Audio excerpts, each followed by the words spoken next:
ఓం భగవాన్ శ్రీ సత్యసాయి సచ్చరిత్ర తపోవనము 4వ రోజు పారాయణము ఆదివారము 7వ అధ్యాయము బాబా ఘటన సమర్థుడు. బ్రహ్మ సృష్టి చేయు బ్రహ్మాండములు నెల్లా విష్ణువెంతో పెంచి వృద్ధి చేయు పరమశివుడు త్రుంచు పాపిష్టి జీవుల గురుడు 3 క్రియల కూర్చునొకడే. బాబా సృష్టి జీవమున్న వస్తువును జీవము లేని వస్తువుగా, జీవము లేని వస్తువును జీవమున్న వస్తువుగా మార్చటం భగవంతుడికి మాత్రమే సాధ్యము. అది ఒక క్రీడ. పుట్టపర్తిలో ఒకసారి శ్రావణ శుక్రవారం నాడు గౌరీ పూజ సందర్భంగా ఒక దంపతులు స్వామికి పాద పూజ చేసుకోనాలని సంకల్పించి స్వామిని ప్రార్థించి అనుమతి పొందారు. పూజకు కావలసిన సామాగ్రినంతటినీ వారు సిద్ధం చేసుకున్నారు. కానీ ఆ పూజకు ముత్తైదువులు ధరించే నల్లపూసలు వారికి లభించలేదు. పూజకు వేళయింది. సత్యసాయి భగవానుడు ఆ గృహానికి విచ్చేసి ఆసీనులయ్యారు. ఆ దంపతులు ఎంతో ఆనందంతో స్వామి పాదపూజను ఆరంభించారు. వారి సమయములో ఆ నల్లపూసల విషయం మరిచిపోయారు. ఇంతలో స్వామి పాదాలపై వారు సమర్పించిన ఒక పుష్పం నుంచి ఒక పెద్ద నల్ల చీమ బయటకు వచ్చింది. వారితో స్వామి నవ్వుతూ, నాకు నల్ల చీమలతో పూజ చేస్తున్నారే అని అంటూ ఆ నల్ల చీమను చేతితో తీసి ఆ ఇల్లాలి చేతిలో ఉంచారు. విచిత్రంగా ఆ నల్ల చీమ 2 నల్లపూసలుగా మారిపోయింది. స్వామి సంకల్ప సృష్టికి వారు ఆశ్చర్యచకితులయ్యారు. ఆ నల్లపూసలతో ఆ గృహిణి యథావిధిగా తన పూజ నిర్వర్తించుకున్నది. కాగా సాయి పరమాత్ముడు జీవమున్న వస్తువును జీవము లేని వస్తువుగా మార్చిన ఈ సన్నివేశం మనకు ఆశ్చర్యానందాలను కలిగిస్తుంది.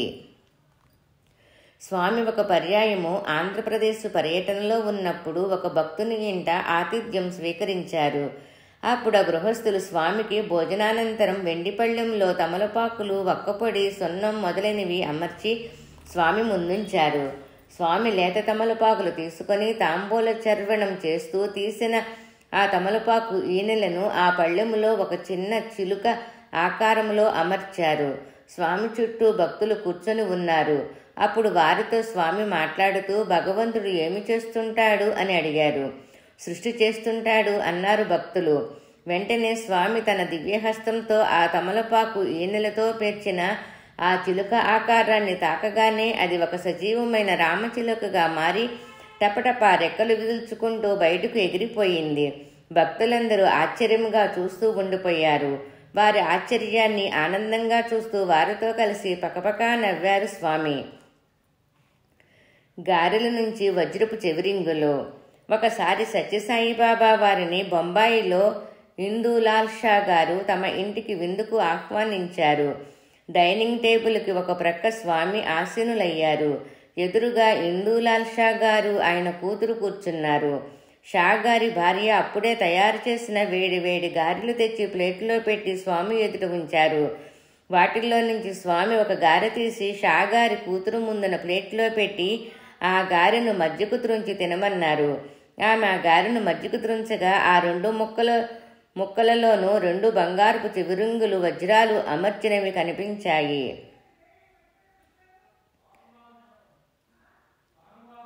స్వామి ఒక గారె తీసి షాగారి కూతురు ముందున్న ప్లేట్లో పెట్టి ఆ గారెను మధ్యకు త్రుంచి తినమన్నారు.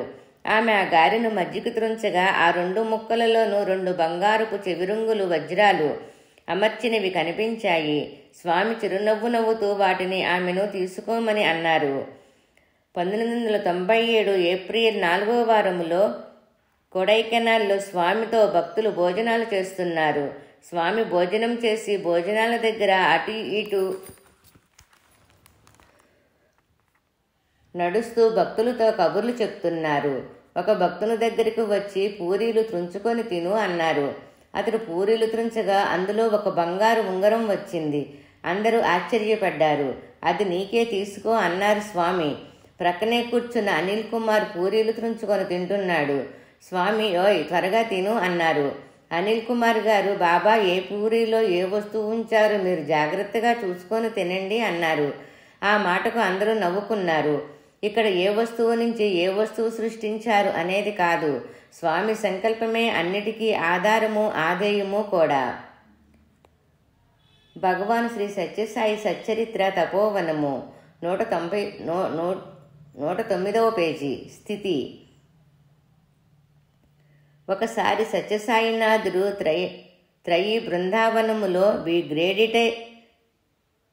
బ్రిగేడియర్ ఎస్కే బోసుగారితో అక్కడ కూర్చొని ఉన్న విద్యార్థుల్ని, లెక్చరర్లని ఉద్దేశించి మాట్లాడమన్నారు.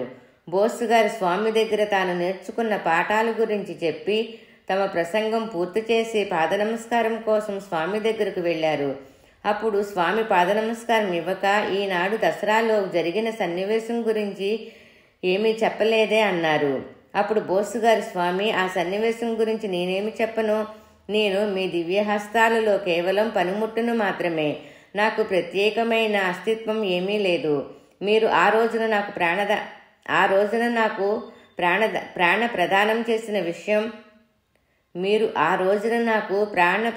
చేసిన విషయం నా జీవితంలో మరిచిపోలేదు. అందుకు ఎంతో కృతజ్ఞుని స్వామి.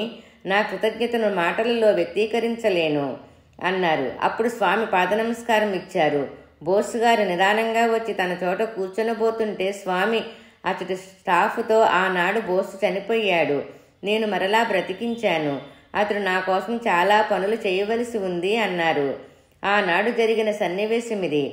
1988వ సంవత్సరం అక్టోబర్ 20వ తేదీ గురువారం, విజయదశమి రోజు. అంతకు ముందు 2 నెలల క్రితం మందిరం చుట్టూ నేలపై 12 అడుగుల వెడల్పున కాంక్రీట్ చేసే పనిని స్వామి బోసుగారికి అప్పగించి అది నవరాత్రి ఉత్సవాలకల్లా పూర్తి కావాలని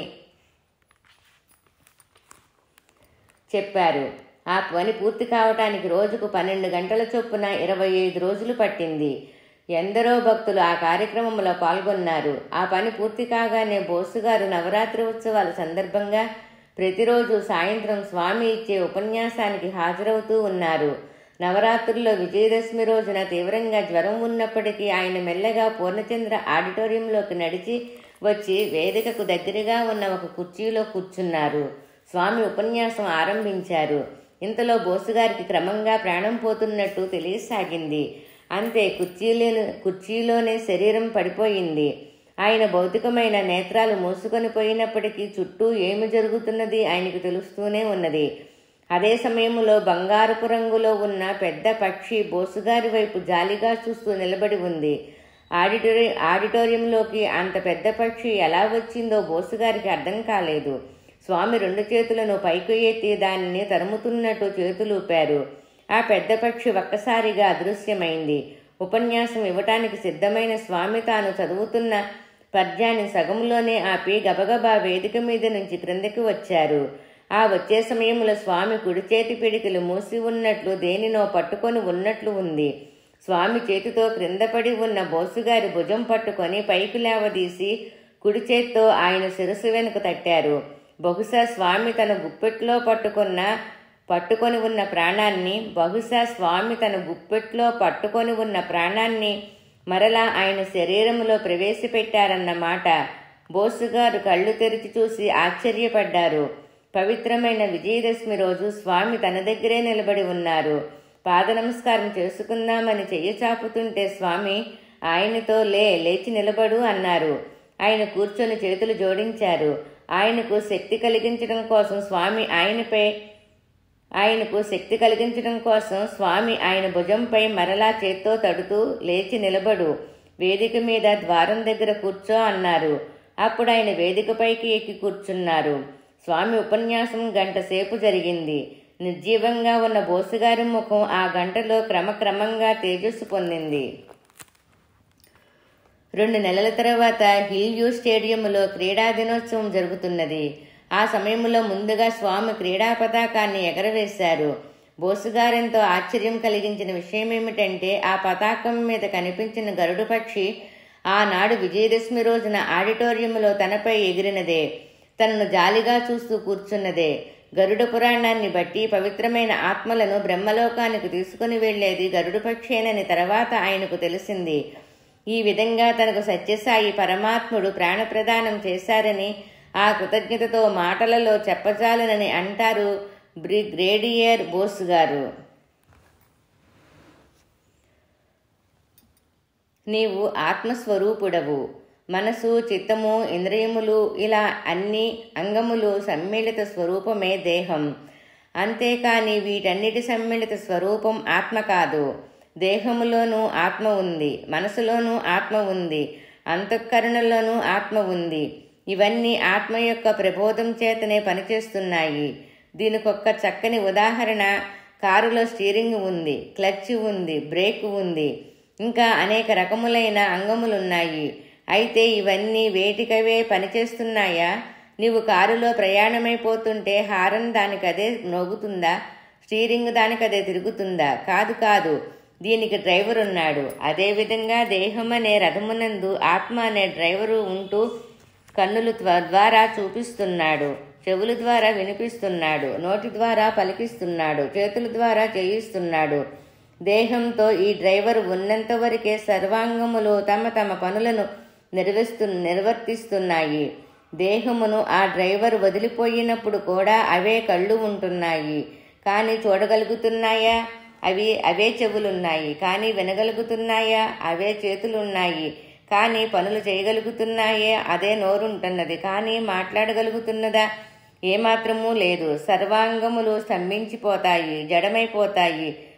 అంతకు పూర్వం వీటన్నింటి ద్వారా పనులు చేయించింది ఆత్మ అనే మాస్టారు. అతను ఈ దేహములో ఉన్నంత వరకు ఇది శివం, దేహమును వదిలిపోతూనే ఇది శవం. కనుక మనము ఎవరమో చక్కగా విచారిస్తే మనం ఆత్మస్వరూపులమని, ఇవన్నీ కేవలం పనిముట్లే కానీ మనం కాదని చక్కగా తెలుస్తుంది అంటారు భగవాన్ శ్రీ సత్యసాయి బాబా. సిమ్లాలో సన్నివేశము. సత్యసాయి పరమాత్మని అతిలోక మహనీయ మెడ దివ్యశక్తికి ఒక ఉదాహరణమిది.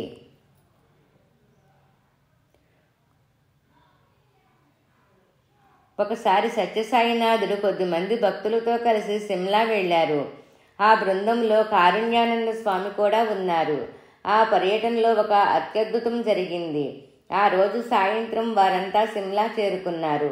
సాయంత్రం సమయం దాటి చీకట పడుతున్న వేళ సుమారు 6:30 గంటలకు సిమ్లాలోనే వేరొక చోట ఒకరింట్లో ఒక 2 సంవత్సరాల పసిబాలుడు మరణించాడు. ఆ తల్లిదండ్రులు ఆందోళనతో, దుఃఖంతో అలమటించిపోతున్నారు. ఆ సమయంలో వారి బాధను చూసి ఒక మిత్రుడు వారితో, సత్యసాయి బాబా వారు సిమ్లా వచ్చారు, మీరు ఈ బాలుని ఎత్తుకొని వెళ్ళి స్వామి పాదాలపై ఉంచి శరణు వేడండి అని సలహా ఇచ్చాడు. సరేనని ఆ తల్లిదండ్రులు గబగబా ఆ పసివాడి శరీరాన్ని ఒక వస్త్రములో చుట్టుకొని స్వామి విడిది దిగిన చోటుకు చేరుకున్నారు. ఆ తల్లి స్వామిని చూసి పొంగిపొరన దుఃఖంతో చెంతచేరి ప్రాణం లేని ఆ పసివాని శరీరాన్ని స్వామి ఎదుట ఉంచి, స్వామి, ఈ పసివాణ్ణి బ్రతికించు స్వామి, బ్రతికించు అంటూ రోధించింది.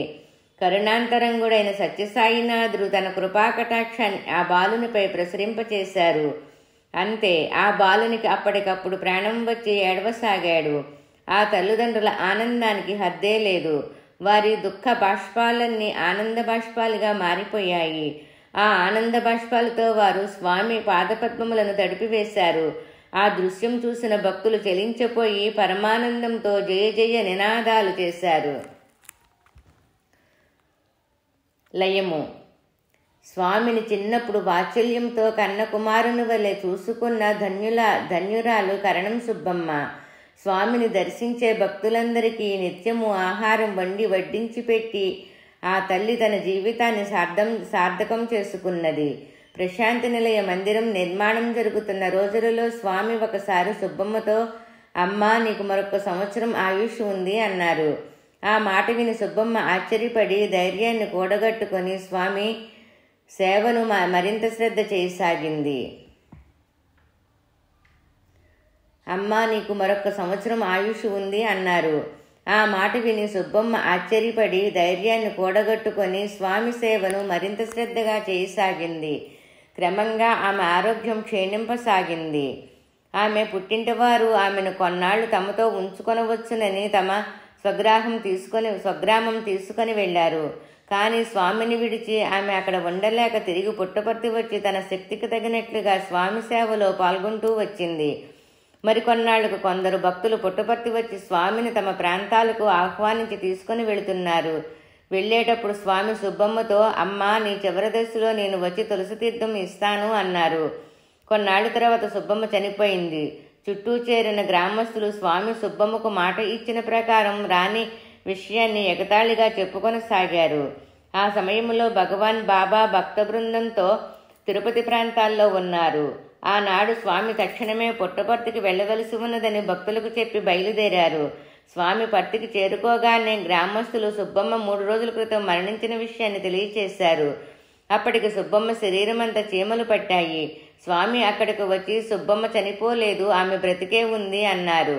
చుట్టూ చేరిన వారు శ్వాస ఆగిపోయి కొన్ని గంటలైందని, శరీరంలో ప్రాణం లేదని చెప్పి స్వామి కోసం ఎదురు చూస్తూ శరీరాన్ని అక్కడ ఉంచామని చెప్పారు. స్వామి సుబ్బమ్మ చనిపోలేదని మళ్ళీ చెప్పి దగ్గరికి వచ్చి, సుబ్బమ్మ ఇటు చూడు, నేను స్వామిని వచ్చాను అన్నారు. సుబ్బమ్మ కళ్ళు తెరిచి చూసింది. ఆమె కళ్ళ వెంట బాష్పబిందువులు పొంగి పొరలాయి. గ్రామస్తులు ఈ దృశ్యం చూసి ఆశ్చర్యపోయారు. స్వామి తన చేతి వేళ్లను ఆమె నోటి దగ్గర ఉంచారు. ఆ వేళ్ల నుంచి గంగాజలం ఆమె నోటిలో పడుతున్నది. ఆమె చప్పరించి గుటకలు వేసింది. ఆమె ముఖములో ఆనందపు తేజస్సు తాండవించింది. ఆమె స్వామి చేతులు పట్టుకొని తృప్తిగా కన్ను మూసింది. ఎవరి జీవితము ఎప్పుడు సమాప్తమవుతుందో స్వామికి స్పష్టంగా తెలుసు. ఎవరి జీవితము ఎప్పుడు సమాప్తమవుతుందో స్వామికి స్పష్టంగా తెలుసు. సృష్టి స్థితి లయములు జగత్ప్రభువైన బాబా ఆధీనములై ఉన్నాయి.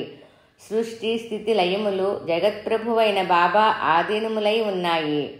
ఒక పర్యాయం ఇంటర్వ్యూ గదిలో స్వామి కొందరు భక్తులతో మాట్లాడుతున్నారు.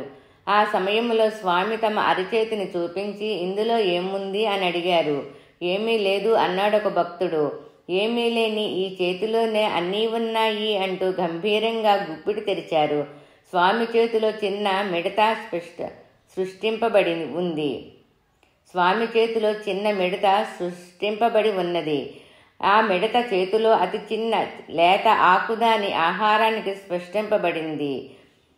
ఆ మిడత ఆ ఆకును తింటున్నది. కొంచెం సేపు అయిన తర్వాత స్వామి మరలా గుప్పిట మూసివేశారు.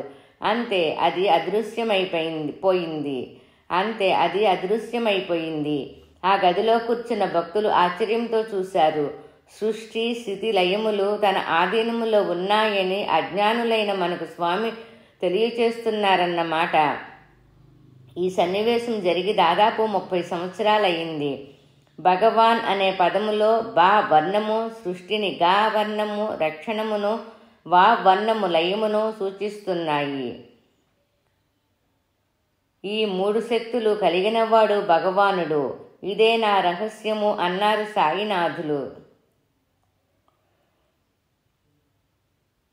ఓం శ్రీ సత్య సాయి పరబ్రహ్మణే నమః. శాంతి శాంతి శాంతి. 7వ అధ్యాయము సంపూర్ణం.